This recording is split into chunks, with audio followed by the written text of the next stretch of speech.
ભૂંગળી પાનું જ આવે લઈને ઘરમાં મૂકી દેજો. આમાં છે જ પણ છોકરાએ ક્યાંક આડું મૂકી દીધું. કા પછી કંપની માટે લઈ લેજો, નકર તમે નહીં કાઢી શકો. તો પાછા આ નાની નાજુકડીમાં પ્રેન્ક કરીને અમે આવ્યા છીએ. અર્જુનભાઈ, વાળની ટ્રીટમેન્ટ માટે ક્યારે અમદાવાદ જવું? બસ ગોઠવું એટલે તે દી આપણે નીકળી અને પણ એક શરત હા કે નવી ગાડીમાં જવાનું. હા બરોબર. હા બીજી શરત એમાં ઓલું સ્ટેપની હે ને નખાવું તો. પણ એમાં સ્ટેપની આવ્યું જ નથી તો નથી જવું ભાઈ. કાલ હવે નવી છે, હવે કાઈ ન નવી હવે નક્કી નહીં. અમદાવાદ આયા પડ્યું હે. પણ જૂનીમાં કાઈ ન, જૂનીમાં ભલે સ્ટેપની છે પણ જૂનીમાં આપણે ક્યાં કોઈ તમે જો પંચરે પડ્યું. ઈ ભાઈ આનો અનુભવ હે. હજી તમે એમાં કન્ટિન્યુ તમે 1500 કિલોમીટર મોટા ટાયર આવે, 17 ના ટાયર આવે ભાઈ.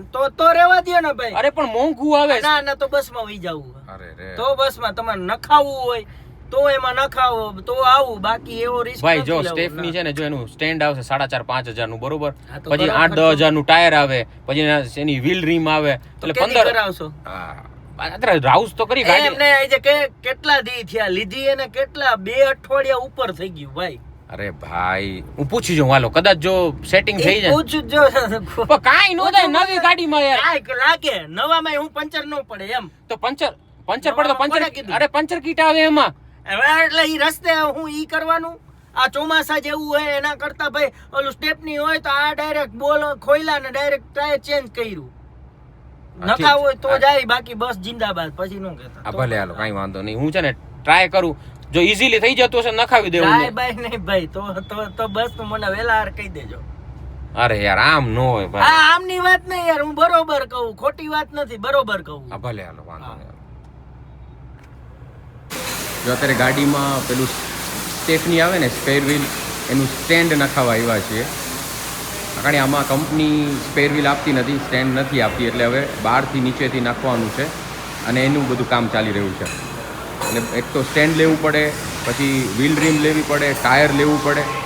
એટલે બાપુ લગભગ કેટલો અંદાજે ખર્ચો થઈ જાય?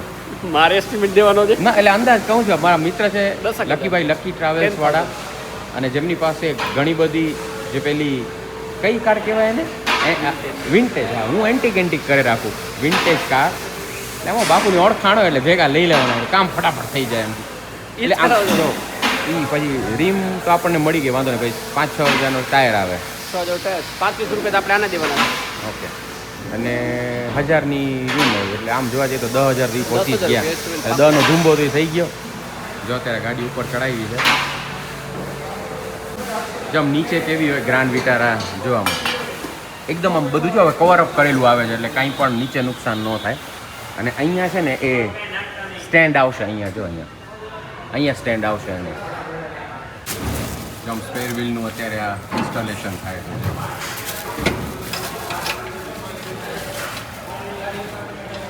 એનું સ્ટેન્ડ આવે, સ્ટેન્ડ અહીંયા લાગી જાય એટલે ભાઈ ચિંતા નહીં. જેક લગાવવું ને ત્યારે જો આવી બધી ગાડીઓમાં અહીંયા જેક મારવાની જગ્યા જ અહીંયા સેપરેટ આપવામાં આવી હોય છે, એટલે અહીંયા લગાડવાનું ઇન્સ્ટોલેશન થાય છે હવે. વાહ ભાઈ વાહ.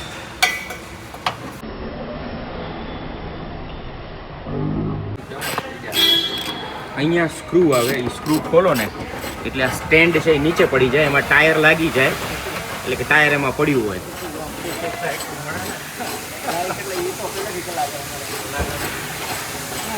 ચાલો ફાઇનલી હવે સ્ટેન્ડ લાગી ગયો છે ને ગાડી થઈ ગઈ છે તૈયાર. હવે ટાયર નખાવી દઈએ, અંદર પેલું વ્હીલ રીમ પડી છે.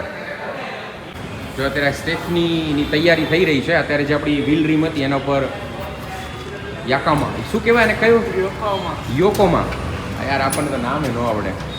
યોકોમાનો જે ટાયર છે એ ચડાવવામાં આવી રહ્યો છે, અને પછી પાછળ જે સ્ટેન્ડ નખાવ્યું આપણે અતુલમાંથી, એ સ્ટેન્ડમાં સ્ટેપની ચડી જશે. એટલું લોંગ રૂટ પર જવું હોય તો કંઈ ચિંતા નહીં. એટલે મજાની વાત એ છે કે ઉદયભાઈ આપણા કાર પ્રેન્ક જોવે છે, અને અમને જોઈને દાંત આવે રાખે છે ઉદયભાઈને. ચાલો હવા ભરાઈ ગઈ છે આમાં, અને બેલેન્સિંગ થઈ રહ્યું છે. અને પછી ટાયર લાગશે પાછળ, નીચે અંડર ફિટિંગ આવે, એનું નીચે આવે. બેલેન્સિંગ થઈ ગયા પછી ચડાવશે. ચાલો ફાઇનલી બેલેન્સિંગ થઈ ગયું છે. હવે ટાયર ચડશે આપણી ગ્રાન્ડ વિટારામાં.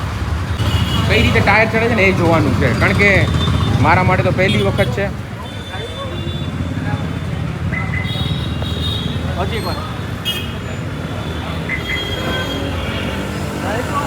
અહીંયા ભૂખ આવે. કે તમારે ગ્રાહક કોણ નહીં થવાનું, તમારે અમારે જ થવાનું. અમે ગ્રાહકને જવાબ આપી દઈએ. એમ નહીં બોક્સ પણ લઈ અહીંયાથી આ સ્ક્રૂ ખુલશે. બોક્સ પણ પછી કંપનીવાળાએ આપ્યું નથી. જો અહીંયા એક પાનું આવે, બોક્સ પાનું, વિવાનભાઈએ ક્યાંક આડું મૂકી દીધું. આવું થાય જો છોકરા આડું કરી નાખે. સ્ટેન્ડ આ ખુલી ગયું. હવે એમાં છે ને ટાયર પડશે.